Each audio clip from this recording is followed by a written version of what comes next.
Coup de projecteur sur l'Afrique qui bouge à travers les innovations et les expériences qui font bouger les lignes. Une occasion de réfléchir aussi sur la marche de l'Afrique avec nos invités. C'est l'heure d'Initiative Africa, notre première édition de l'année. Bienvenue à toutes et à tous. Voici le sommaire de votre magazine. 2021, une année de paix. C'est tout ce que l'on peut souhaiter à l'Afrique et au reste du monde. Nous retrouverons le haut représentant de l'Union africaine, Ramtan Lamamra, pour parler de l'initiative Faire taire les armes. L'important est d'accélérer les processus qui sont là, de veiller à optimiser la rentabilité de ces efforts, étant entendu que quand vous construisez une maison,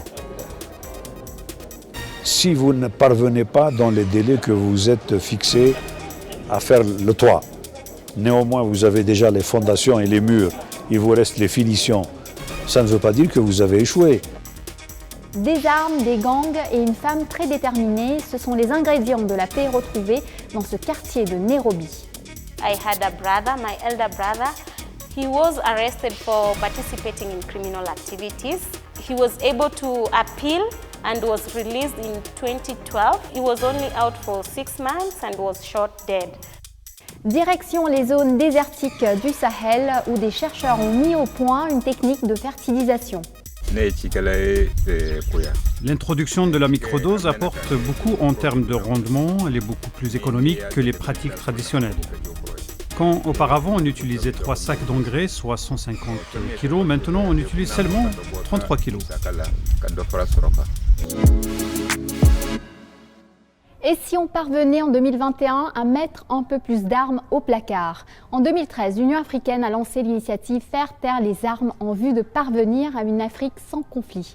Dans une série de reportages exceptionnels réalisés en coopération avec l'Union africaine, Initiative Africa s'associe à cette quête de la paix sur le continent en allant à la rencontre de ceux qui sont sortis de la violence. Aujourd'hui, notre première étape nous mène au bidonville de Korogosho, à Nairobi au Kenya. La drogue, la prostitution, les gangs armés, maintenant la Covid-19 sont au rendez-vous. Mais une habitante du quartier, Rose Mbone, a pris les choses en main après l'assassinat de son frère. Sa mission, éduquer, inspirer les jeunes et les aider à faire les bons choix. Regardez.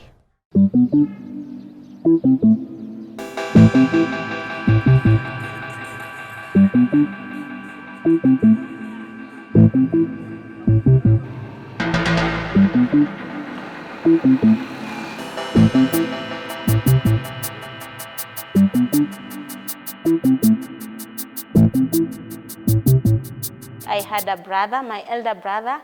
He was arrested for participating in criminal activities. He was able to appeal and was released in 2012. He was only out for 6 months and was shot dead. So that was like a wake-up call for me. My name is Rose Mbone. I was born and raised up in Korogosho. I do community activism whereby I champion for inclusion of young people in peace processes, and I'm the founder of the Legend Kenya. Rose in this Korokocho is a big name. People know him, and Rose even know the people of the area. So he was hearing us, and we grew in the same area. So Rose tried to reach me.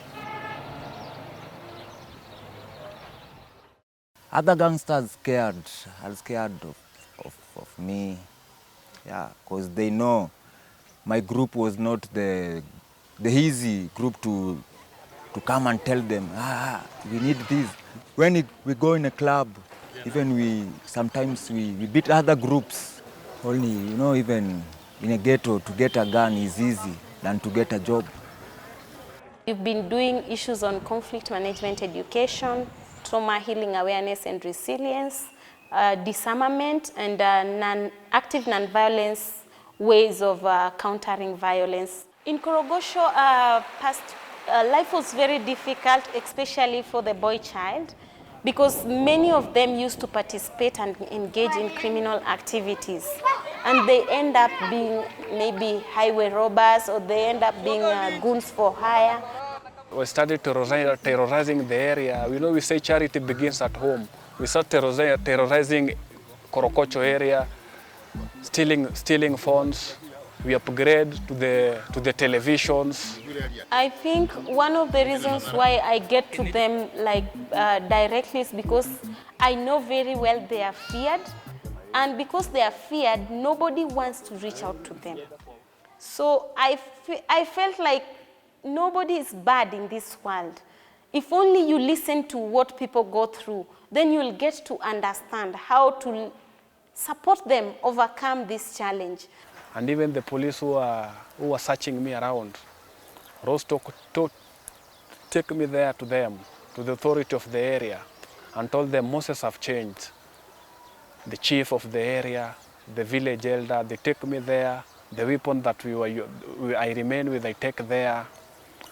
And my name was removed from that black book because I was not to be taken to the prison. I used to mobilize youth and talk to them and tell them the importance of active non-violence, trying also to encourage them that there is an alternative to crime. You don't have to commit crime to be a superstar in the community. When I meet Rose, he keeps telling me, I want to see you. I want to talk with you. So I ask myself, why Rose telling me you want to talk with me? First thing, he tell me, sit down, let's drink a soda. Yeah, a cold one. We don't discriminate against anyone irrespective of their past.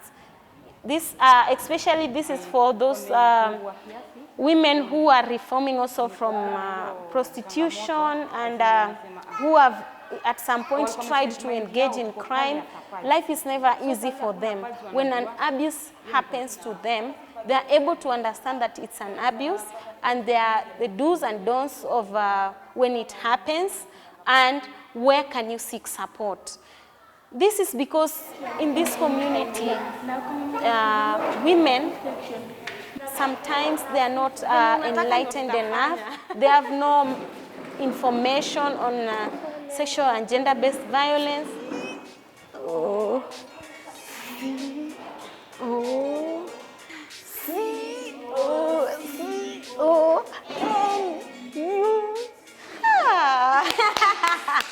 Sawa sawa. We celebrated International Day of Peace and we awarded peace champions. Moses was among them. After my friend died, Rose talked to me, reflecting of my family, told me this life, Moses, right now in your family you are remaining only one. What if you die right now? Moses, I'm talking to you. And I changed. Yeah, sometimes when I pass somewhere, I see boys trying to steal for other person. I come there, but I don't interfere with them fighting, no. I tell them, don't do this, because you are gambling with your life. I look at my daughter and I see a brighter future because I know with the current work that we are doing, we are making it a bit easier for the next generation.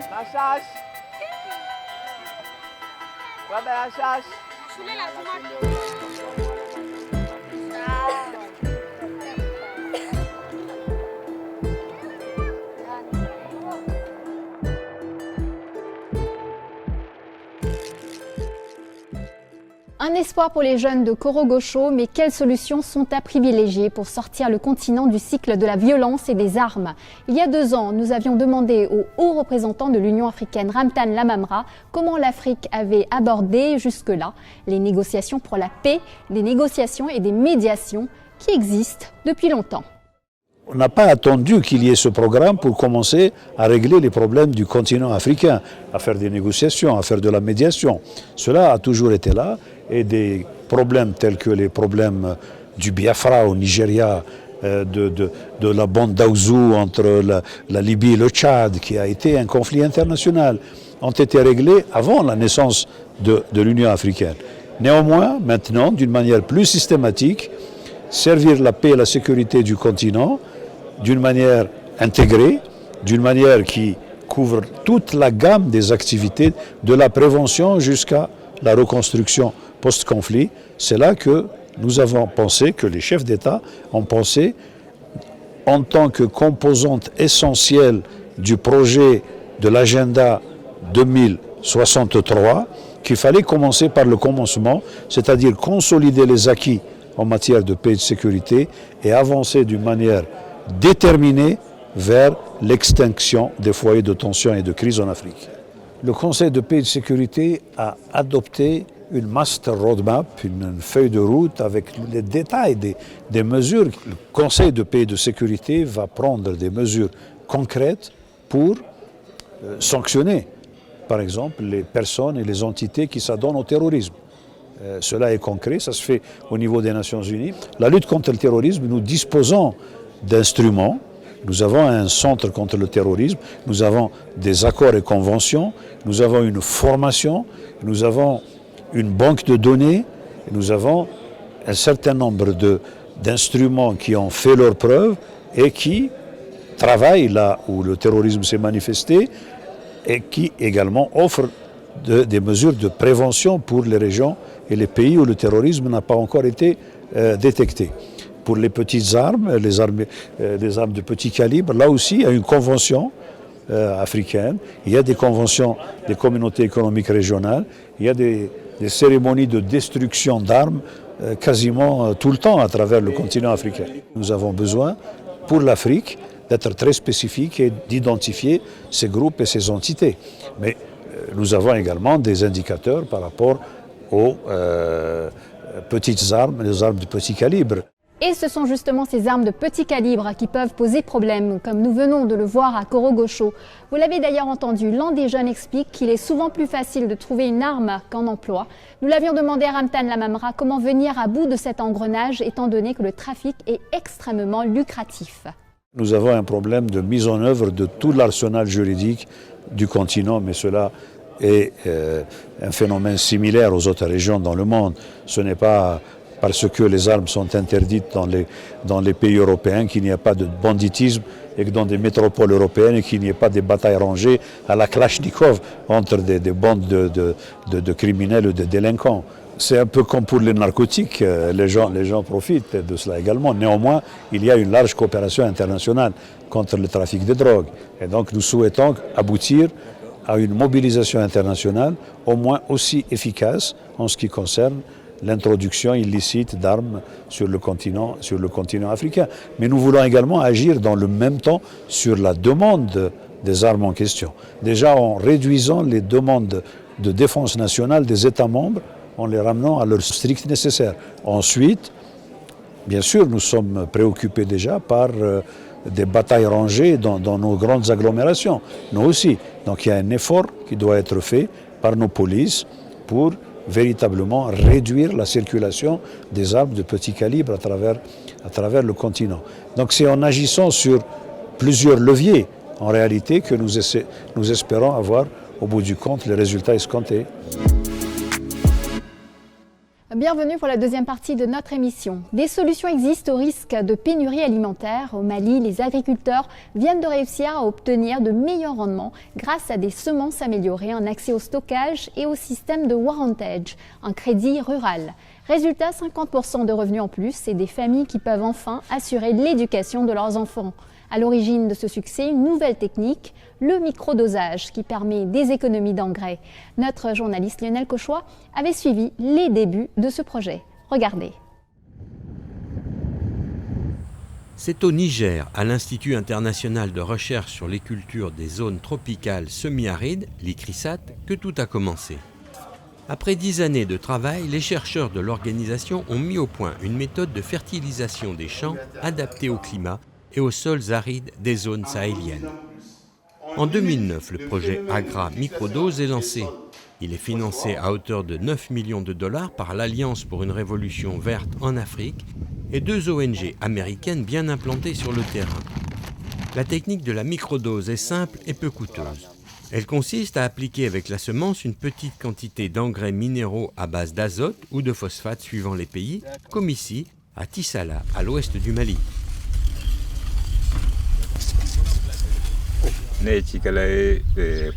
L'introduction de la microdose apporte beaucoup en termes de rendement, elle est beaucoup plus économique que les pratiques traditionnelles. Quand auparavant on utilisait 3 sacs d'engrais, soit 150 kg, maintenant on utilise seulement 33 kg. Pour une meilleure fertilisation des sols, l'ICRISAT préconise également l'utilisation d'engrais organiques naturels tels que la fumure après la récolte. Dans la région, le mil, le sorgho et le maïs sont les principales céréales cultivées. Plus économique, la nouvelle technique est aussi d'un rendement supérieur pour les agriculteurs. Avant la microdose, il y avait un rendement moyen de 600 kg par hectare. Avec l'introduction de la microdose et les semences améliorées, ils produisent jusqu'à 1500 kg, donc pratiquement le double. Vous recouvrez avec un peu de terre, l'engrais. Puis ensuite, vous mettez les graines de semences par-dessus. Et vous remettez la terre par-dessus les semences. Si je vais faire la comparaison à la récolte, si au niveau du témoin, la parcelle où on n'a pas appliqué la technologie, si vous récoltez 2 sacs de grains, sur l'autre parcelle où on a appliqué la technologie, vous allez récolter 5 sacs. Mali, Burkina Faso, Niger, dans ces 3 pays traversés par le Sahel, on cultive son terrain d'abord pour nourrir sa famille. Au champ-école de Nagré-Ongo, au Burkina Faso, cette nouvelle méthode permet à chacun de manger à sa faim. Depuis le microdosage, il y a un changement. Maintenant, j'arrive à produire mon alimentation, j'arrive à m'autosuffire et avec le surplus, j'ai pu commencer à produire et à vendre des oignons. La technique de microdosage est une technique qui fonctionne avec d'autres éléments que sont les boutiques d'intrants pour permettre aux producteurs de s'approvisionner en engrais de qualité, mais aussi s'accompagne avec la technique de warrantage. Le warrantage n'est pas à proprement dit une technique de culture. C'est un système original de gestion qui permet aux paysans d'obtenir des prêts pour leur exploitation, comme le maraîchage ou l'élevage, en contrepartie du dépôt d'une partie de leur récolte en garantie. Les revenus générés par ce système servent aussi à l'achat des intrants agricoles. Ce sont les femmes africaines qui sont les principales bénéficiaires du programme de l'ICRISAT. Une bonne nouvelle quand on sait que ce sont elles qui souffrent le plus de la pauvreté. Avant que j'adhère à cette technique, la préoccupation de la famille, c'était de trouver quoi manger. Depuis que j'applique la technique, j'arrive à accroître ma production. Le surplus, je le vends sur le marché. J'ai pu aussi renforcer mon activité de porcherie et prendre en charge la scolarité de mes 5 enfants et acheter 2 vélos. Je peux dire aujourd'hui que la microdose m'a aidé à lutter contre la pauvreté. Maintenant, je suis devenue une femme modèle pour ma communauté et je tente de leur inculquer mon savoir et j'invite les femmes des villages à faire comme moi. Dans les 3 pays qui ont utilisé la microdose, les résultats sont positifs. La production a augmenté de plus 40% et les revenus d'1 tiers. Une réussite qui pourrait bien inspirer les autres régions du continent frappées par la famine. Notamment la Corne de l'Afrique où, d'après l'ONU, plus de 10 millions de personnes sont menacées de mort par la pire crise alimentaire de ces 60 dernières années. Comment garder l'espoir face au conflit qui continue de se propager dans plusieurs régions du continent? L'initiative Faire taire les armes peut-elle changer la donne? Nous avions demandé à Ramtan Lamamra, haut représentant de l'Union africaine, son analyse sur le règlement des conflits en cours. Écoutez-le. D'inégale envergure et ampleur, certains se règlent à travers l'effort qui est fait bilatéralement, d'autres se règlent à travers un effort au niveau régional, d'autres mobilisent une coopération plus large de l'Union africaine avec les Nations unies, avec les communautés économiques régionales. Mais les ambitions, si vous voulez, de ce programme, c'est de focaliser l'attention et l'effort sur 3 grands espaces géostratégiques en Afrique. Les 3 grands espaces géostratégiques sont les régions Sahara-Sahel, les Grands Lacs et la Corne de l'Afrique. Cela, ça représente les foyers de crise et de conflits armés les plus durs, les plus graves, ceux qui produisent les victimes en grand nombre. Il y avait des dispositions dans le cadre de la réforme de l'Union africaine, des dispositions sont prises afin que les États africains prennent en charge des parts de plus en plus larges des budgets et des fonctionnements et des budgets des opérations également. Le Fonds de la paix, par exemple, qui finance une partie des opérations de paix et sécurité, est en train d'être alimenté à des niveaux qu'il n'a jamais réalisés par le passé.